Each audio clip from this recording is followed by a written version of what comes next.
Yeah. I think that piece teaches us so much stuff at the end of book 3. It's amazing. Because when I come back and, you know, at a very advanced level, you come back and you do solo sonatas, you know, by Bach that are way hard. But all the stuff that's in those sonatas is right there in Bach 4A, so good for you. You've got a great start at, you know, for your future plans and playing solo Bach pieces too. When you play a piece like you just did, and you may or may not be able to tell me, do you hear a recording in your ear or do you see the music behind your eyes? Well, sometimes I see the music behind my eyes, but sometimes not really. Autopilot? Okay, all right. So that's kind of the way our brain does work, though. I mean, it develops mental pathways, so sometimes we can zone out and it keeps going, which is pretty nice, isn't it? Yeah. I was just curious because different people learn different ways, and sometimes depending on where their eyes kind of put themselves, it reveals a little bit about how our brain works, whether we see behind our eyes or whether we hear a recording and stuff like that. Those are called learning pathways. I was just curious. So sometimes you see the music and sometimes it just kind of happens. Yeah, cool. A lot of my life I spend teaching college students, not all of my life, I also have Suzuki students too, but if it's okay with you, I'm going to show you some of the ins and outs of getting ready to play some of those more advanced Bach pieces, if you wouldn't mind. One of the first things for us to do is to set up a level playing field for the bow and our left hand to find each other. And quite simply what that means is, can you put your violin on your shoulder where the strings are parallel to the floor? Like this. And the strings are, if you could, you know, if I put my bow as an extension of my strings, it's not pointing this way, and it's not pointing that way.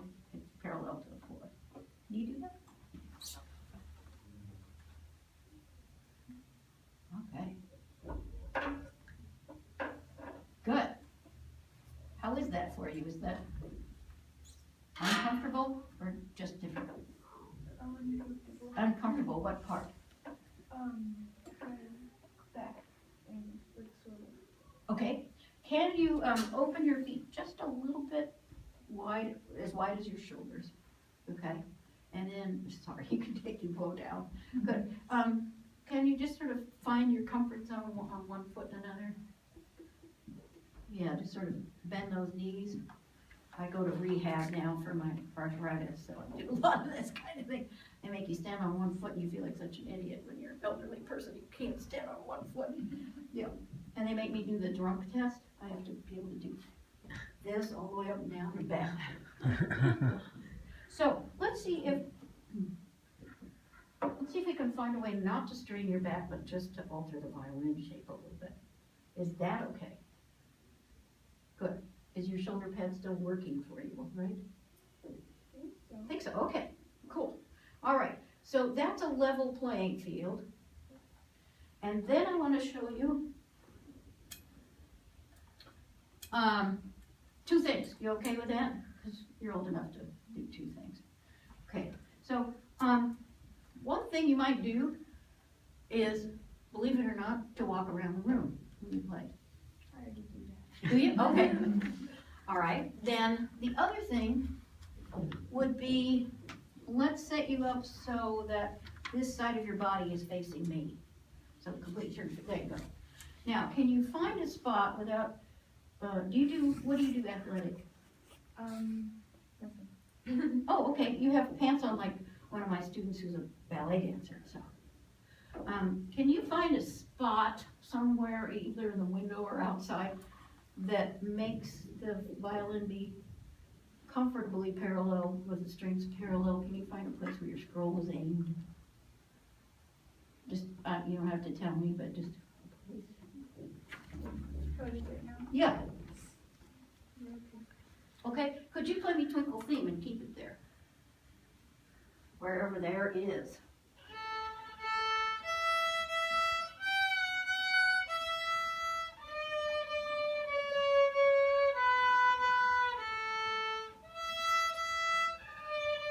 Good. Do one of these with your knees while you're doing that. Or just pick up one foot and another. Just pick up another foot. Yeah, there you go. There you go. Just so your knees don't get locked. That's it. I make you sound bad. I make her look silly. I'm sorry. Good for you. Okay. That's probably really different from where your bow is used to be. All right? Yeah, it is, isn't it? Good. Okay.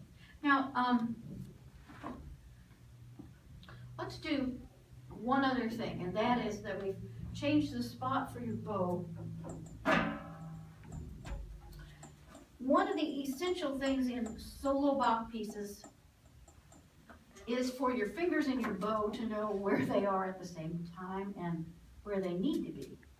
Okay, so that means, in plain English, I'm going to ask you to stop between each string change. So it'll be like this. Stop. Move them both. Stop and move them both. Stop. Move them both. So they both contact the string and know which string they're on. Like you said, sometimes you zone out.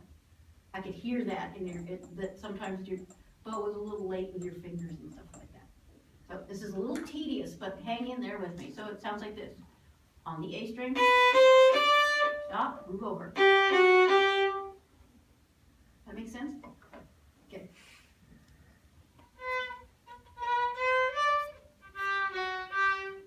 Now to the E.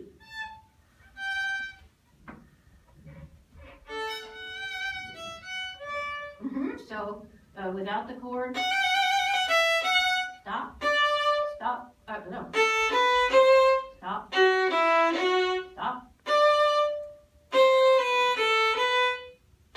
Each time you go to a new string, stop and let your left hand go and then your right. That makes sense?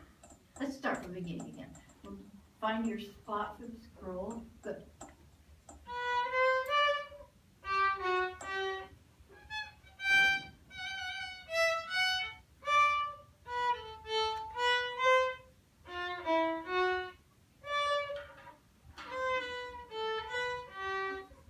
That's right, then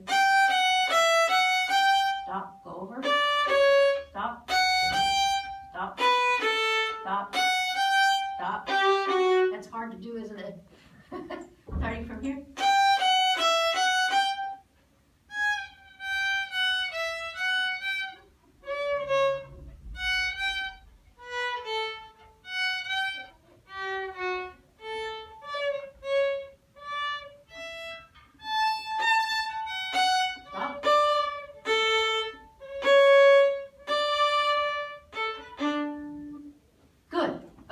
So that's one way that we start to prepare for the fancier pieces. We go like this.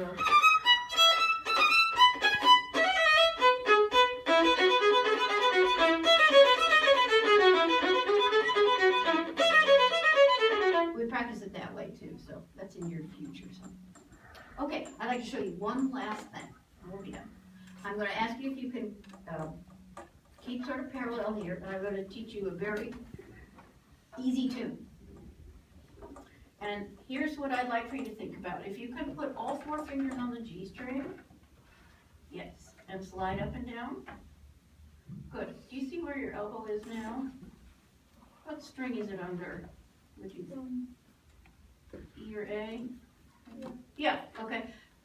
When we go to the D string, can you put 4 fingers down and slide up and down?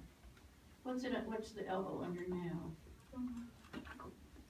Yeah. When we go to the A string, slide all 4 fingers. Where's the elbow now?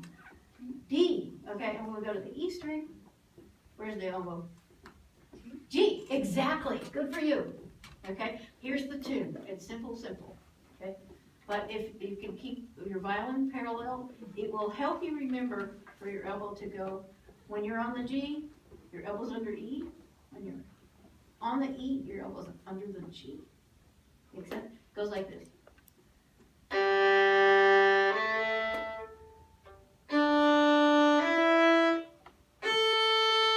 Turn the quint etude. It's open string and first finger. I told you it's easy. Can we do it on the G string? And your elbow will be under the E. Good for you. Now the D. Now the A. Now the E. Very good. Now we're going to go reverse. 1, O. 1. 1. 1. Swing. Swing. Swing. Yes. And then you might ask your teacher to continue. It goes all the way up the scale. It goes 1, 2, then 2, 3, 3, 4. Just going back and forth like that helps us to remember that we can swing a little bit because Bach Boré is full of that. Swing, swing, swing, swing, swing, swing. Yes, it's a swinging piece. Okay, so there's lots of swing and sway in that. But just to do that little exercise from the quint etudes will really help you learn how to swing when you swing a Bach. So experiment with finding a place without ruining your back, but also keeping your knees kind of flexed. And if you walk around the room, that's good, as long as you've got a spot that keeps those hands parallel to the floor. Okay? And then